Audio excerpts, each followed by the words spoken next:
And thank you for staying with us. We have officially entered the summer months, and while we may worry about keeping ourselves safe when we're out on the water, it's also important to keep our furry friends safe as well.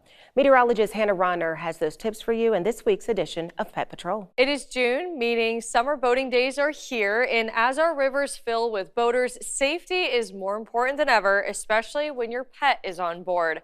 Before heading out on the water, if your pet is new to the boat life, take them to the docks for a test run.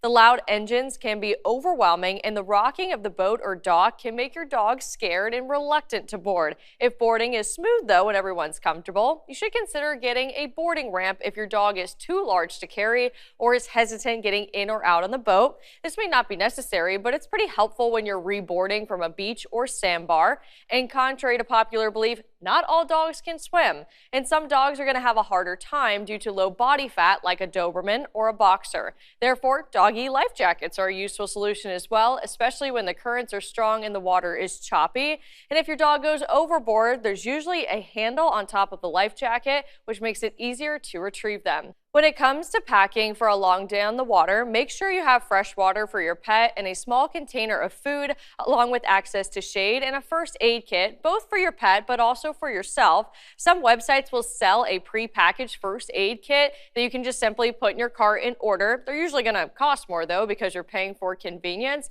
So if you want to pack your own, and you likely have most of these staple items around your house, like a bandage or gauze, tape that would help to hold it, a cold pack, shears, antiseptic wipes, and hydrogen peroxide. And if you're looking for a few less common items to consider in your first aid kit, that would be like a splinter or tick remover forceps, latex gloves, or a wound irrigation tool. And remember that a pet with light or thin hair or fur can get sunburned, so shade, of course, is going to be very important, but also they do make pet-friendly sunscreen that is going to be available without any zinc oxide, which would be harmful if they were to lick it off their coat. And this week, our pet highlight is completely relaxed, soaking up the sun. This is Oscar. This is just so funny. His parents said he was doing more like a zen and relaxation, but I think they're just enjoying the summer weather. You can join me here next week for the latest in Pet Patrol and find this story on our website at WBTW.com.